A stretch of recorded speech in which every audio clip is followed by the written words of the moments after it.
बिना प्याज रसुण रे जे यही टाइप एत मसालेदार किसी रेसिपी हो पार आपण मैंने भाभी पारे। ये देखो मुझे पटल रे पुर दिया करी जो पुरटी बिना प्याज रसुण रे तो चलते देखा कौन कौन मसला से ऐड कर आपण मन को स्वागत करुच्ची मो चैनल चको फेस्ट रेसिपी को। तो चलते स्टार्ट करवा। ये मु 6-7टा पटल नहीं पटल को बढ़िया से धोई नहीं प्रथमे तापर तार टिके चोपा को बाहर करी। तो आप चोपा को पूरा बाहर करें।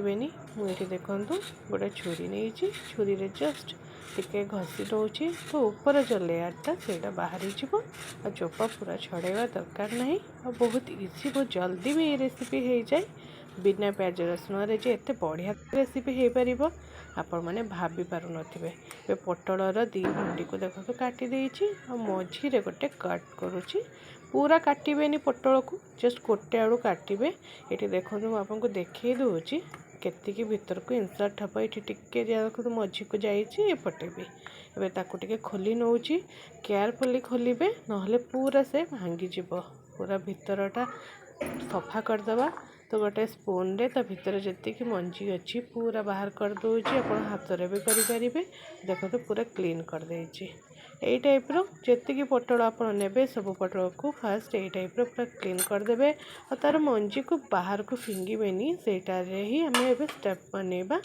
तो ये नहीं गोटे ग्राइंडर जार जो मंजी बाहर करती से मंजी को सीटे दे दूची से धला सोरिष गोटे चामच देती और छोट चामच रे गोटे चामच दूची कला सोरिष जाको भल लगे पूरा कला सोरिष देदेवे।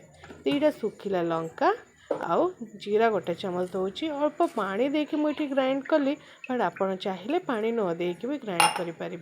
देखो पानी देती बोले ये टिके पानिया हो जाए तो आप सुखा करिया जब चाहते तो पानी ऐड करेंगे टिके देवे खाली।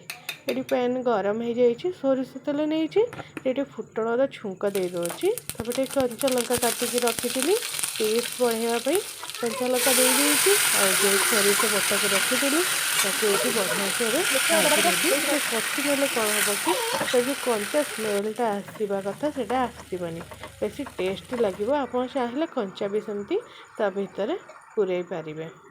टे हलदी टे काश्मीरी लंका गुंड और टे लुण देके भल से फ्राए कर नौची टे सुखा सुखा करदे से कहली अल्प पानी देके ग्राइंड कले बेसी समय आपको ये कषा पड़ेगा। देखो ये टाइप टे सुखा सुखा हम और जो पटल को मुझे काटिकी रखी से लुण आ हलदी देकी भल से गोले नौची ताकि ऊपर पार्ट भी टे लुण लगे और टेस्ट भल लगे ना टे अलणा लगी था। एबे देखो तो मझी को भल से चिरी नेली और जो स्टफिंग करके रखी भर इंसर्ट कर नौची। देखो तो यही टाइप पूरा भरा भरा करें बहुत देवेनी जे बाहर को बाहरी जीव मुझे स्पेस रखिकी करुँची कहीं मसला जिते बाहर को बाहरी जाए से तेल सहित भाजी हो जाए भल लगे से टिके भीतरटा फांका रखुची अल्प टिके आ मसला बाकी दे दूची। यही टाइप करके देखो कभ भीतर सब पूरे नेली आउ यही टाइप रेसिपी जनरली घरे समस्ते खायापे भल पाती सबुथिरे आम ये पुर दिया करि परिबा। तो ये देखो तेल भी गरम कर नहीं थी से पटल को दे दूची और हल्का हल्का ताको भाजी नबा। तो पटल जदि बड़ अच्छी भावुं सीझापी टे टाइम लगे ताको आपण मैंने घोड़े ने गोटे मिनिट 2 मिनिट घोड़े ने स्लो आंचरे तो से बढ़िया से सीझीज बाहर और भीतर भी धीरे धीरे भाजी हो। देखो तो यही टाइप ब्राउन कलर आसला पर्यंत मुझे भाजी नौची आपड़ भी यही टाइप भाजी ने रेडी हो जाए पूरा दिया पटल।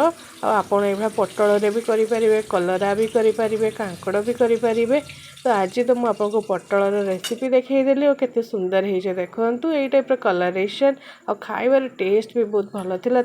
या को खाई सारा पर आपण मैंने प्याज पुर दिया पटल भी खाया को भल पाइबे निश्चय आप थे यही टाइप करके देखूँ ओषा व्रत हो पूजा हो आप यही टाइप रेसिपी करके खाई पारिबे और घरे भी खुई पारिबे। आपण या गरम भात अरुआ भात सहित खाई पारिबे खिचड़ी सहित खाई पारिबे।